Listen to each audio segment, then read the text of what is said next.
All over the world. ఒక ఘటన చెప్తాను. అంటే ఇప్పుడు ఉగ్రవాదానికి కులం లేదు మతం లేదు అన్నారు కదా. సో మన దగ్గర కావలిలో మధుసూదన్ చనిపోయారు ఇన్సిడెంట్ లో. మధుసూదన్ భార్య కామాక్షి కొద్దిసేపటి క్రితం పవన్ కళ్యాణ్ విజిట్ చేశారు.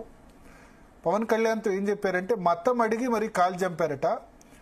అక్కడ కొద్దిమంది చెప్తున్నారు అక్కడ ముస్లిమ్స్ లోకల్స్ వాళ్ళు రక్షించే ప్రయత్నం. మొత్తం 26 మంది చనిపోతే ఒక క్రిస్టియన్ ఒక ముస్లిం ఉన్నారు.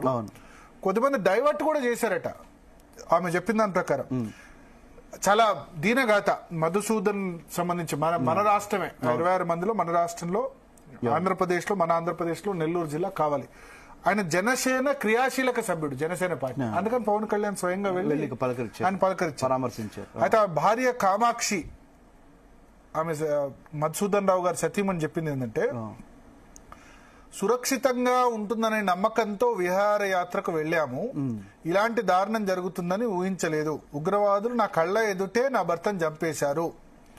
సో పహల్గాంలో జరిగిన భయానక పరిస్థితులు ఆమె వివరించారు.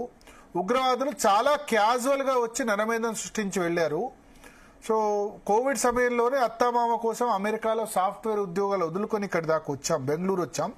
బెంగళూరు నుంచి 3 కుటుంబాలు పహల్గాం విహారయాత్రకు వెళ్ళాం. ఆ కొండల అందాలు చూసి సంతోషించాం.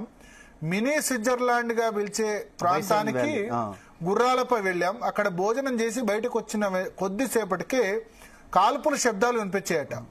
అక్కడ ఉన్న వారితో పాటు మేము కూడా భయంతో పరుగులు తీస్తుండగా శాలువలు అమ్మేవారి ముసుగులో ఉన్న మమ్మల్ని శాలువాలు అమ్మే ముసుగులో షాల్స్ అమ్మే వాళ్ళ ముసుగులో ఉన్న వాళ్ళు కొద్దిమంది ఏమార్చారట. ఏమార్చి కాశ్మీర్ వార్షికోత్సవ వేడుకల కోసమే శబ్దాలని చెప్పారట వీళ్ళకి పారిపోతుంటే.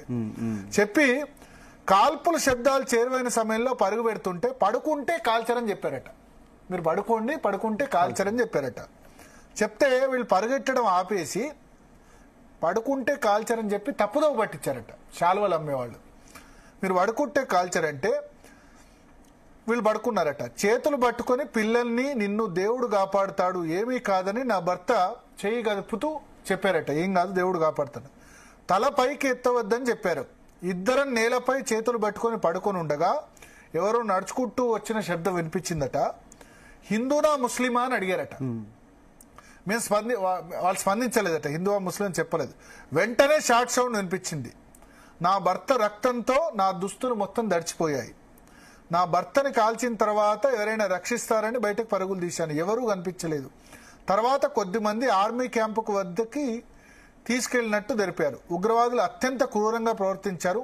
చిన్నపిల్లలు ఉన్నారని కాళ్లు పట్టుకున్నా వారిని వదలలేదు. తల్లి ఎదుటే కొడుకుని, భర్త ఎదుట భార్యని హతమార్చారు. సో క్యాజువల్ గా నడుచుకుంటూ వచ్చి మారణహోమం సృష్టించి అంతే క్యాజువల్ గా వెళ్ళిపోయారు. నా కొడుకు మా నాన్నని కాపాడమని 4 గంటల పాటు మా ఇంటి దైవం నరసింహస్వామిని వేడుకుంటూనే ఉన్నాడు.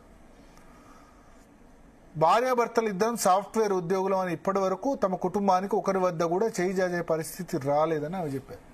సో చాలా దారుణం. అంటే శాలువలుగా అమ్మే వాళ్ళు కూడా డైవర్ట్ చేశారట అక్కడ ఉన్న లోకల్స్ కూడా. ఏం కాదు మీరు పడుకోండి, కొద్దిమంది పారిపోయి తప్పించుకున్నారు. పడుకోండి అని చెప్పి పడుకున్న వాళ్ళ దగ్గరకు వచ్చి మతం ఏందని అడిగి, అంటే చాలా మంది సోషల్ మీడియాలో జరుగుతుంది ఏదో క్రియేషన్, వాట్సాప్ యూనివర్సిటీ క్రియేషన్. నిజంగా అట్లా జరగలేదు. ఇప్పుడు మధుసూదన్ భార్య అట్లా చెప్పాల్సిన అవసరం ఏముంది? నువ్వు హిందువా ముస్లిం అని అడిగి చంపడం ఒకటి. ఈ ఒక్కటే చాలా కల్మా చదవమని చెప్పారు, చాలా మంది చెప్పారు. ఇది అంటే ఇదేదో భయభ్రాంతులను చేయటానికో లేకపోతే ఒక మతానికి వ్యతిరేకంగా ప్రచారం చేయడానికి చేసింది కాదు. 100% రిలీజియస్ ఇంటాలరెన్స్, మతపరమైన పరమత సహనం. అంటే పరమత సహనం నశించి తప్పనిసరిగా ఇది ఒక మతానికి, అంటే మన హిందూ మతానికి సంబంధించిన వాళ్ళని చంపాలనే చంపారు. దాంట్లో ఎటువంటి సందేహము లేదు. కానీ గుడ్డిలో మెల్లన్నట్టు కొంతమంది ముస్లింస్ పోనీ అంటే చిన్న సైజు గుర్రం, ఆ గుర్రం ద్వారానే పైకి వెళ్ళాలి ఆ బైసరన్ వ్యాలీలో. ఆ పోనీ ఆ గుర్రాన్ని నడిపే ముస్లిం యువకుడైతే మాత్రము కాపాడే ప్రయత్నం చేశాడు. సో కానీ మొత్తం మీద చూసుకున్నట్లయితే హిందువులనే టార్గెట్ చేశారు. కానీ ఒకళ్ళిద్దరు ముస్లింస్ మట్టికి హిందువుల్ని కాపాడే ప్రయత్నం కూడా జరిగింది. సో మనం రెండింటిని పరిగణలో తీసుకోవాలి.